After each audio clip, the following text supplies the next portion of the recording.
experto de esta familia sin censura en petróleo y energía, al doctor Ángel Valderas Puga, que se conecte con nosotros. Quería, a manera de preámbulo, de contexto, presentar parte de esto que recogimos allá en Dos Bocas para que también comentara, porque mucho hemos hablado de Dos Bocas, de la importancia de la refinería, pero el haber ido hasta allá, ver lo que vimos, querido doctor, pues es otro boleto, porque te da otra idea. La idea con la que vengo es que ningún video de Rocío Nale, y se lo dije, ningún video que ha presentado el presidente en la mañanera, ningún video que circule en redes sociales le hace justicia a lo que ven los ojos del humano cuando está ahí en Dos Bocas, y espero no escucharme muy desbordado, pero así verdaderamente lo pienso y lo siento. Doctor, gracias por tu paciencia y gracias por estar aquí. A ver si nos ayudan con el micrófono los compañeros ahí en producción. Ok, es que ya ves que se desactiva. Sí, para sí, que señor. No se escuche. Pues mira, comienzo con esta tacita de 2018 histórica. AMLO presidente 2018, juntos haremos historia. Esta taza no la mandé a hacer hoy en la mañana, viene de la campaña presidencial de 2018 y es muy relevante. Por un lado está Andrés Manuel con algo que la pandilla de Lorenzo Córdoba ha tratado de censurar, el caricaturista Hernández de La Jornada, pero por otro lado, escuchando la entrevista de Rocío Nale, viendo Sin Censura, o escuchando a Paco Cruz, pues aquí dice juntos. Hay mucha gente, somos millones de mexicanos que estamos colaborando en esta transformación del país. Te recordarás, Vicente, que yo entre broma y en serio siempre señalé que una refinería no es una casa de Fobiste o del Infonavit que construyes en 2 meses. Las refinerías son estructuras muy complejas. Qué bueno que estuviste por allá. Yo estuve en Houston, vi algunas, pero además viví en Italia y muy cerca de Venecia, a 40 kilómetros de Venecia, en Padua, y ahí estaba la mega refinería de Porto Marghera. Es decir, los que hemos ya estado en instalaciones de este tipo, pues son instalaciones complejas que tienen que trabajar 24 horas al día, 365 días al año, y que tardan en construirse del tamaño de Dos Bocas para procesar 340,000 barriles diarios, pues tardan en construirse 4 años, Vicente.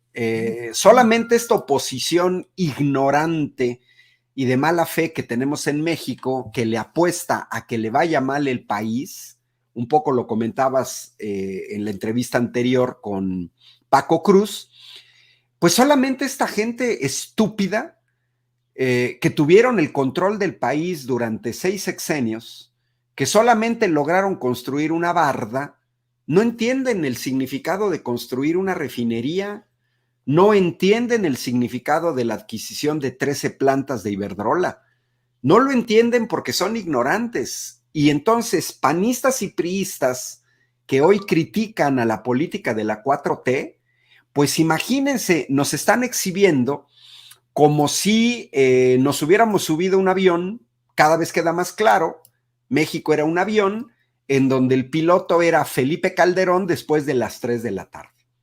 ¿Te acordarás aquella famosa lona de Gerardo Fernández Noroña en el Congreso con una pregunta muy racional, ¿eh? O sea, si tú te subirías a un auto, a un avión, a un helicóptero manejado por un borracho, y entonces, ¿por qué le dejas manejar el país? Y acuérdate que Calderón se molestó tremendamente.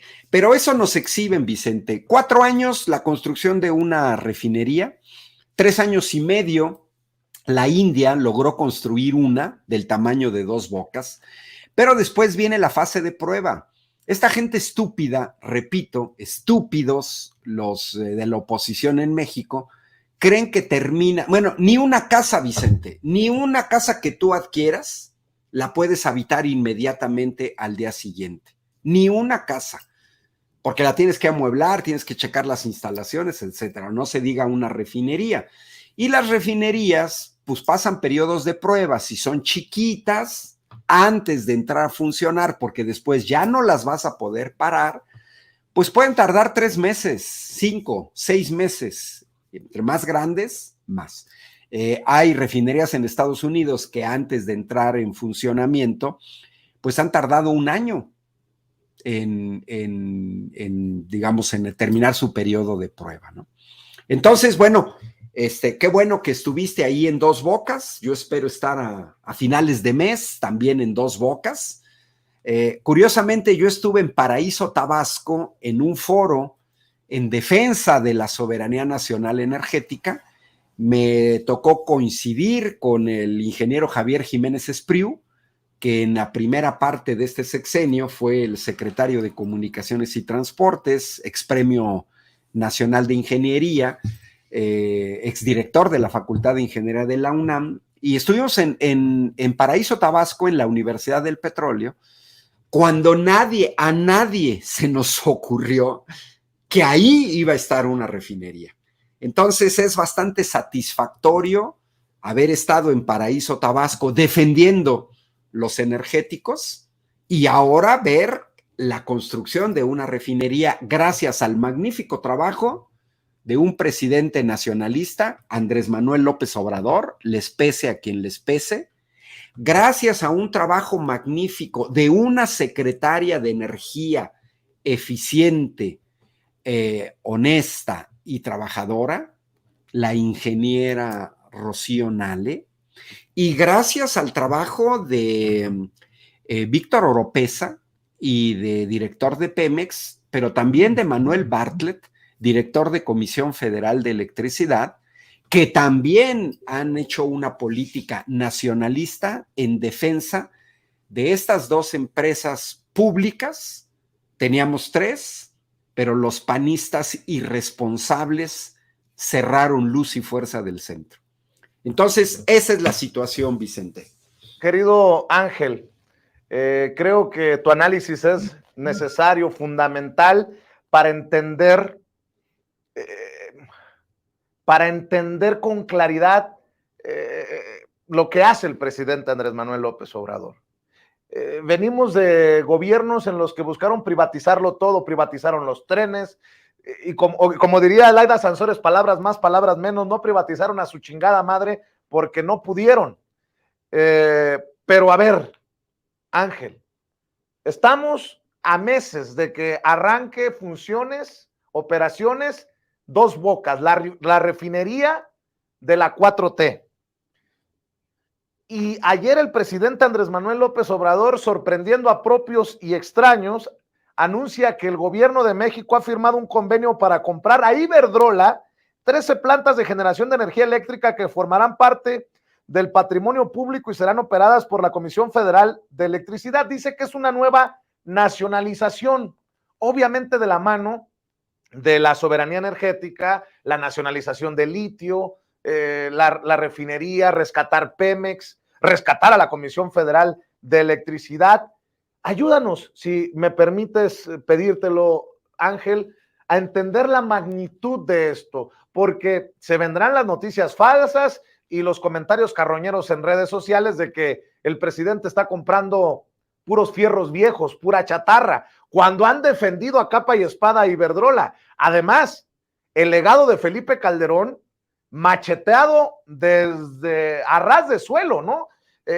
Aquí en este gobierno del presidente Andrés Manuel López Obrador sí se construye una refinería, no solamente una pinche barda como la que dejó Felipe Calderón en Hidalgo, y a Iberdrola, sí, a la empresa favorita con la que más hizo negocios Felipe Calderón, se le compran, se le arrebatan, si me permiten esta expresión, 13 plantas generadoras de electricidad. Ahora sí te dejo, Ángel.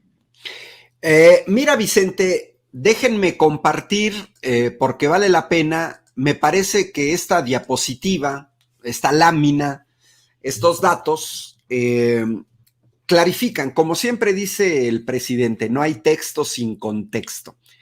Hay un contexto clave para entender la adquisición de estas 13 plantas de Iberdrola. Y es esta tabla. En el año 2000, al ingreso de Vicente Fox, quien generaba el 100% de la energía eléctrica en este país era Comisión Federal de Electricidad y Luz y Fuerza del Centro, aunque no aparece ahí en la segunda columna. Y los privados no generaban electricidad, al menos oficialmente. Estaba prohibido por el artículo 27 constitucional. Sin embargo, violando la Constitución y en donde se quedaron callados los jueces de la Suprema Corte de Justicia de la Nación y todos los que hoy gritan al escándalo, hoy en la mañana lo decía el presidente, se convirtieron en constitucionalistas porque durante 13 años se quedaron callados ante la violación del artículo 27 constitucional que prohibía a privados generar energía eléctrica. El artículo 27 constitucional estuvo vigente hasta diciembre de 2013. Entonces, veamos esos dos primeros renglones. ¿Cómo es posible que prohibiendo la Constitución que los privados generaran energía eléctrica, cómo es que se llega a 2013 en los dos sexenios panistas a que el 37% de la generación de energía eléctrica en este país fuera por parte de privados? 37% violando la Constitución.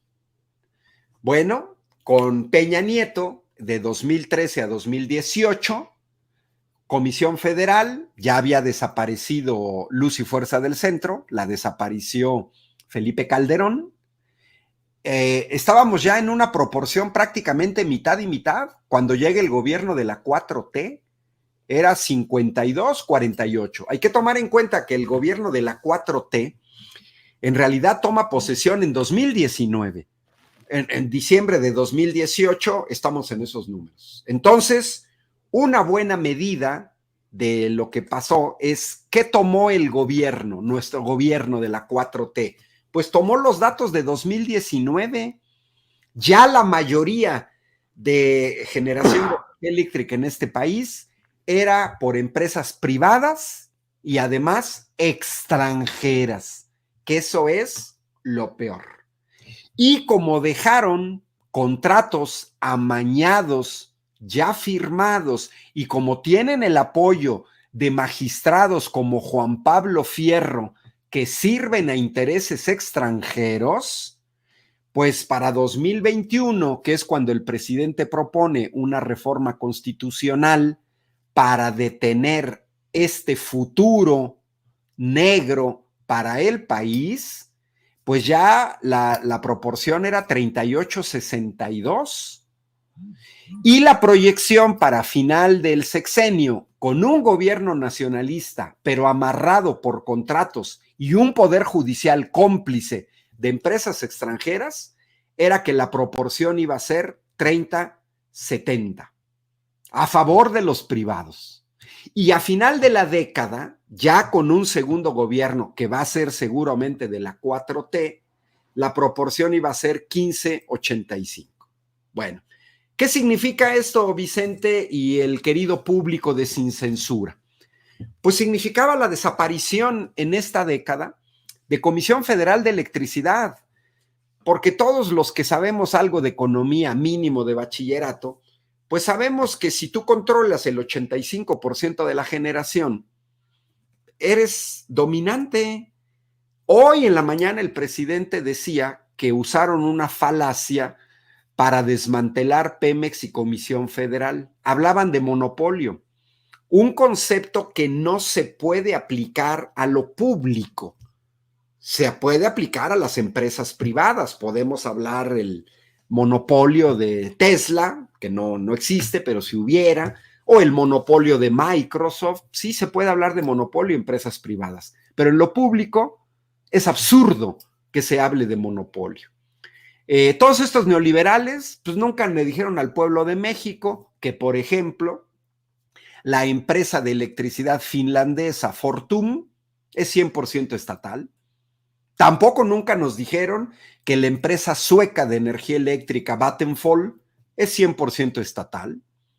Ocultaron que en Francia el 85% de la electricidad estaba controlado por la empresa estatal Électricité de France y que el neoliberal Emmanuel Macron llevó ese porcentaje al 100% estatal.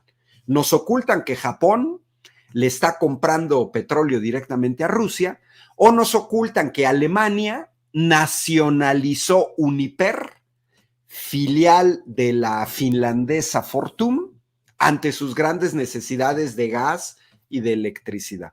Entonces, esta tabla que acabo de presentar, todos la deberíamos de tener en mente. Urgía al país, no a Andrés Manuel López Obrador, no a Morena, no al gobierno de la 4T, le urgía al país recuperar la soberanía en el sector energético. Y eso lo está logrando en poco tiempo este gobierno, porque te quiero compartir, hoy el presidente señalaba, bueno, ¿y cuál es el fondo de la adquisición de estas plantas de Iberdrola? Y justamente el presidente dice, mantener precios que la gente pueda pagar. ¿Por qué? Porque si ahorita se comparte la pantalla, y se ve, mira, esta pantalla es clave para entender lo que señala el presidente. Es el aumento de precios en 2021, entre enero y diciembre, y ve arriba Italia, Francia, España, Alemania. Iberdrola es española. Arriba de 5,000 pesos el megavatio hora, ¿no? 5 pesos el kilovatio hora. Y veamos el caso de México, hasta abajo incluso de Estados Unidos. Entonces, esta cuestión de los precios, lo que no entienden panistas y priistas es que también ellos se ven beneficiados con el hecho de que no haya aumentado el precio de la gasolina y que no aumente el precio de la electricidad. A mí me sorprende, verdaderamente me sorprende, que haya mexicanas y mexicanos, entre comitas, que defiendan que empresas extranjeras controlen nuestro sector energético, sea las gasolineras extranjeras o sea las empresas de generación de energía eléctrica. Porque una vez que estas empresas controlan el mercado, dominan las tarifas. Y entonces ahí sí, Vicente, es parir chayotes. Porque te venden la electricidad, el diésel, el gas, al precio que ellos quieren. Porque tienen el control y lo pueden hacer. A eso íbamos. A eso se refiere el presidente cuando habla de una nacionalización. Es retomar el control. Con esta adquisición se pasa más o menos al 55% de generación de energía eléctrica en 5 meses, porque hay que esperar a que se concrete, a que Comisión comience a operar las plantas, pero digamos que en este año vamos a estar ya en una proporción 55-45. ¿Eso qué significa? Significa que vamos a regresar a la proporción que existía en 2017. Esa era más o menos la proporción de 2017, de hace 6 años. Era una proporción 55-45, pero a favor del Estado mexicano. No es CFE, no es Manuel Bartlett, no es la CENER, no es ni siquiera el gobierno de la 4T, no. El Estado mexicano, que incluye incluso a estos opositores, traidores a la patria. También ellos están incluidos en el Estado mexicano, desgraciadamente. Pero, Vicente, la medida de la adquisición de las 13 plantas de Iberdrola no es la única. Ya te había comentado que estuve en Hermosillo, en tu tierra. Bueno, no estuve en Álamos, pero estuve en Hermosillo. También he estado en Ciudad Obregón. Escuchando a Arturo Durazo, gobernador, sobre el Plan Sonora, que incluye varias plantas de generación de energía eléctrica a partir de parques fotovoltaicos. Doctor, es decir, sí. nada más una aclaración. Alfonso Durazo, Arturo Durazo era el negro, aquel malandro, no. Horror. Alfonso Durazo, para que luego no vaya a haber malos entendidos. No, y para que luego no me digas que me ando juntando con esa gente, que es como juntarme con García Luna o con Felipe Calderón, o con Lili Telles, ¿no? Guácala. Dice, no, 1000 disculpas al gobernador de Sonora, Arturo Durazo, que Alfonso, además, Alfonso Durazo. Fíjate nada más lo que es la fama de aquel señor. Sí, Alfonso Durazo, que además debo decir, mira, yo durante gran parte de mi vida me dediqué a formar docentes y a evaluarlos, ¿eh? La exposición de Alfonso Durazo fue magnífica, muy sintética sobre este plan Sonora. Bueno, pero regresando, por un lado tenemos un gobierno que le está apostando a energías renovables con la construcción de parques fotovoltaicos. Segundo, la sustitución de las turbinas en las presas por turbinas de nueva generación. Tercero, se está terminando de construir en el norte de México otra presa que panistas y priistas inútiles dejaron tiradas. Es decir, el gobierno de México está aumentando su capacidad de generación de energía eléctrica. Si a eso le sumamos los 8,500 vatios, vamos a meterle números, Vicente. ¿Qué significan estas 13 plantas? ¿Cuánto pesan estas 13 plantas? Iberdrola en el país tenía 24 plantas, de las cuales 2/3 partes eran plantas de ciclo combinado. Materia prima fundamental, gas natural. Tenían 6 parques eólicos y 2 parques fotovoltaicos.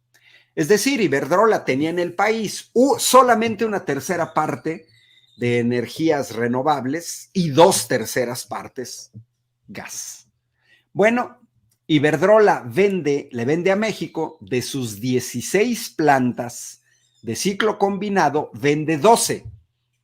Iberdrola se queda con 4 de sus 16. De los 6 parques fotovoltaicos, vende al gobierno de México la venta 1. Entonces Iberdrola conserva 5 parques fotovoltaicos y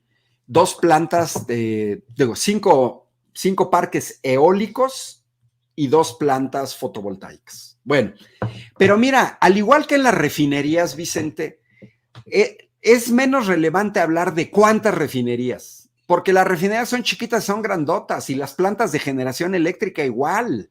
Aquí lo relevante es cuánto generan esas plantas. Y bueno, Iberdrola estaba generando casi 11,000 megavatios de energía eléctrica. 11,000, arribita de 10,600. Bueno, ¿de cuánto se deshizo Iberdrola? ¿Cuánto adquiere el gobierno de México? Pues ni más ni menos que el 80% de la capacidad de generación que tenía Iberdrola. Entonces, Iberdrola baja de una participación en el mercado dominante, en el mercado de los privados, porque, mira, hay de privados a privados. Y también el número de plantas no es relevante. En este caso yo tuve que señalarlo porque se habla de 13 plantas. Pero mira, lo relevante aquí es, ¿y cuánto generas? Para que te des una idea del peso que tenía Iberdrola hasta antes de este acuerdo, pues es que de las compañías en la Asociación Mexicana de Energía, con una capacidad instalada de 25,000 megavatios, es la mitad de lo que el país requiere en este momento, pues Iberdrola se llevaba prácticamente la mitad. O sea, Iberdrola estaba generando de esos 25,000, 11,000 megavatios. Para que te des una idea, Vicente, la segunda compañía en México más cercana a Iberdrola, que es la japonesa Mitsui, genera 2,200 megavatios. Es decir, prácticamente 6 veces menos que Iberdrola. Es decir, el peso de Iberdrola era dominante en el mercado de la generación de energía eléctrica por parte de privados en México. pesaba 6 veces más que su más cercano competidor, Mitsui, 6 veces más que la norteamericana Saabi, 6 veces más que la española Naturgy y casi 10 veces más que la italiana Enel o que la japonesa Mitsubishi o que la norteamericana Sempra.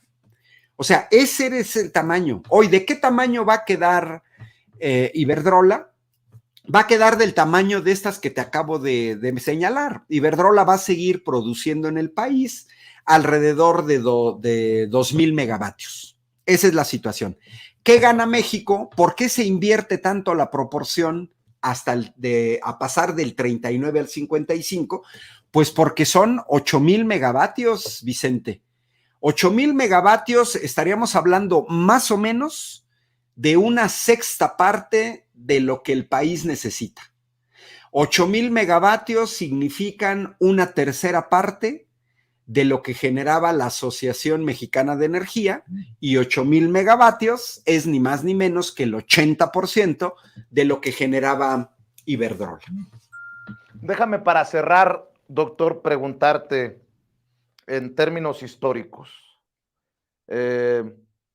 ¿cómo está posicionada? A ver, ¿cómo lo planteo para que luego no se preste malas interpretaciones? ¿Cómo evalúas cómo se ha posicionado la política de soberanía energética de la que tanto habla el presidente Andrés Manuel López Obrador si lo comparamos con figuras históricas de nuestro país? Lázaro Cárdenas del Río con la expropiación petrolera, López Obrador con el rescate precisamente de petróleos mexicanos, la construcción de la refinería de Dos Bocas, la adquisición de las acciones de Deer Park en Houston, Texas, Adolfo López Mateos con la nacionalización de la industria eléctrica, hoy con esta adquisición de 13 plantas de Iberdrola, dice el presidente que es otra nacionalización. El presidente Andrés Manuel López Obrador nacionaliza el litio, que obviamente no estaba en la mesa en aquellos años.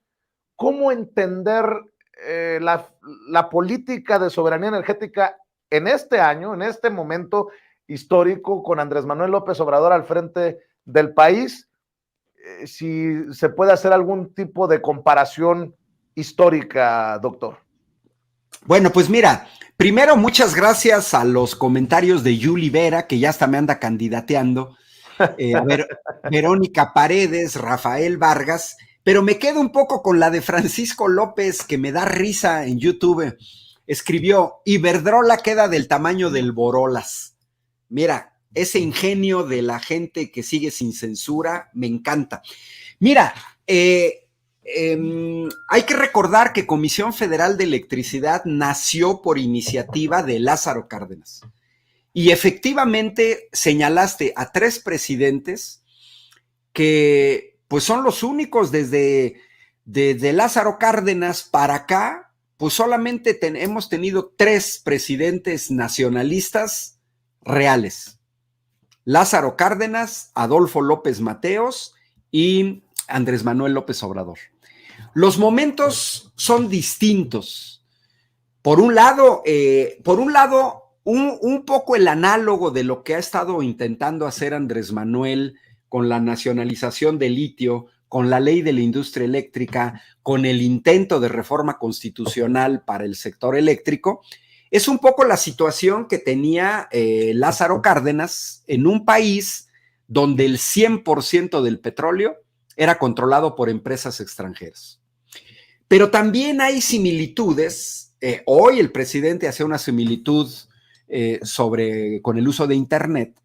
Hay una similitud con lo que pasó en el 60 con Adolfo López Mateos, que le había propuesto a las empresas privadas llevar energía eléctrica a los lugares más apartados del país. De otra manera no detonas desarrollo.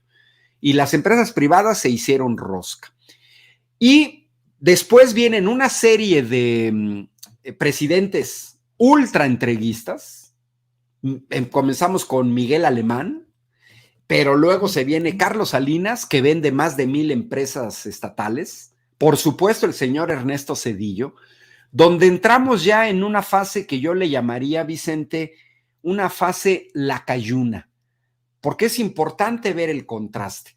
Es una vergüenza. Hoy Andrés Manuel filtró un poco de lo que había platicado con Sánchez Galán, el mero mero de Iberdrola a nivel internacional, donde le había reclamado que era una vergüenza que el Borolas, y yo agregaría a Georgina Kessel, su secretaria de Energía, se fueran a servir los chescos a Iberdrola, porque no tiene nada que ofrecerle. Ni Georgina Kessel sabe de energía, ni Felipe Calderón sabe nada de energía. Y Ernesto Zedillo se fue a trabajar a Procter & Gamble o a Union Pacific. Entonces entramos en esta fase entreguista y nos tenemos que esperar hasta Andrés Manuel López Obrador. Yo creo que al final del sexenio sí vamos a tener datos contundentes en el que, por ejemplo, en un sexenio Andrés Manuel López Obrador nos va a regresar la soberanía energética en diésel, en petrolíferos, diésel, gasolinas, turbocina, etcétera. Se está recuperando un poco la industria petroquímica, creo que se está recuperando un poco la política del gas y se va recuperando un poco el sector eléctrico.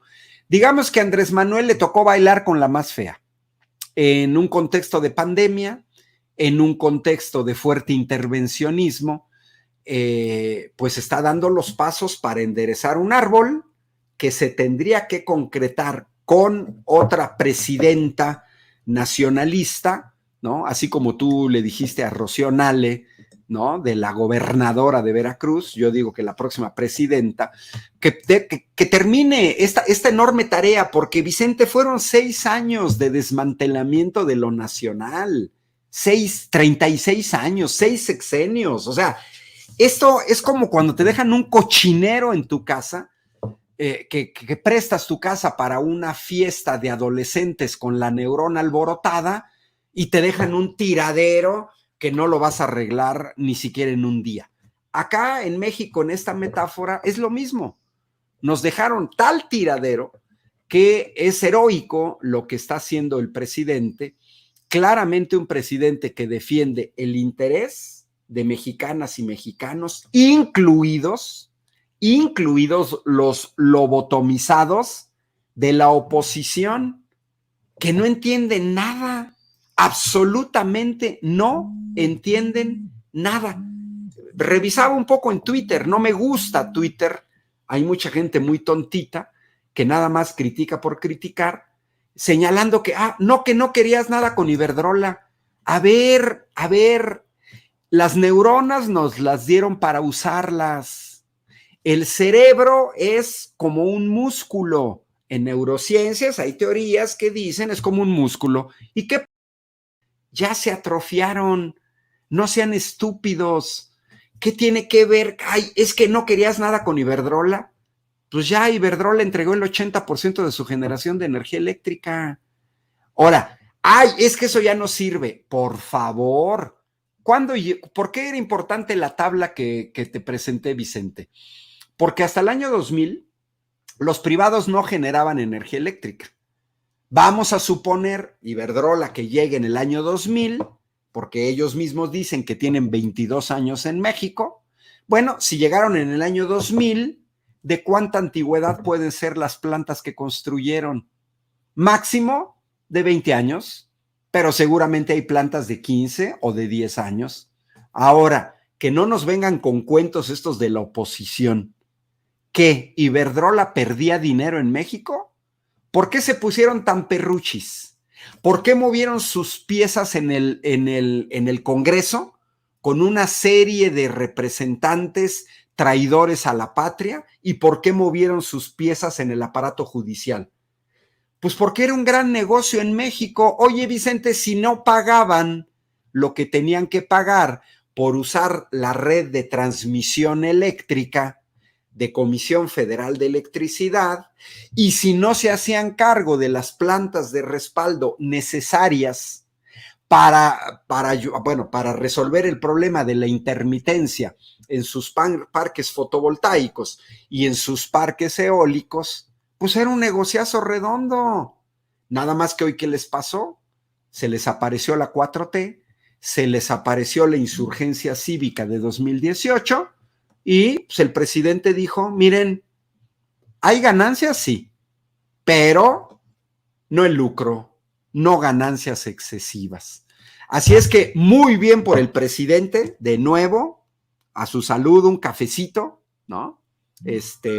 Con la tacita de AMLO, que por más que nos lo quieran censurar, no nos lo van a poder censurar, porque estamos en sin censura, Vicente. ¿Cómo nos van a censurar los AMLitos? Claro, y doctor, hoy más que nunca hace falta un programa que encabeces en Sin Censura TV. Ahí te lo dejo siempre en la mesa. Tú sabes que te apreciamos, te admiramos, te respetamos.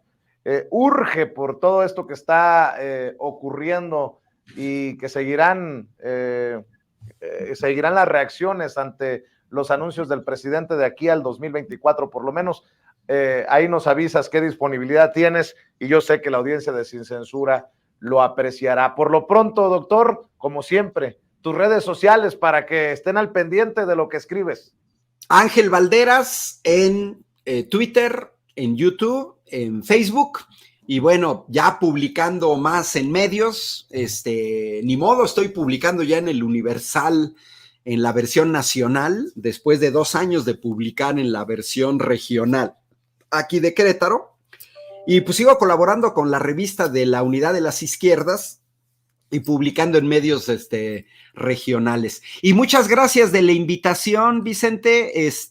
Ya habíamos medio platicado ahí en México, en el Zócalo, el 18 de marzo, y nos coordinamos, nos escribimos y vemos cómo le hacemos. Claro, muchas gracias por el espacio, Vicente, siempre un cordial saludo. Por ahí nos estaremos debiendo en algún momento una carnita asada con una buena cerveza artesanal. Por lo pronto, salud con cafecito. Salud con un buen cafecito chiapaneco, oaxaqueño, que por más que diga cuadri, pues oye, si dice que Guerrero, Oaxaca, Chiapas, que no aportan nada, pues yo no sé si el señor tome café o manda a traer café de Alaska, man. Muy bien, doctor, te mando un abrazo. Saludos hasta Querétaro. El doctor Ángel Valderas Puga, experto en petróleo y energía. Ya lo dijo, nos vamos a poner de acuerdo para que él encabece su propio espacio aquí en Sin Censura TV. Y déjeme saludar también al maestro Ricardo Sevilla. Me acordé mucho de Ricardo ayer, que estaba en Dos Bocas y leí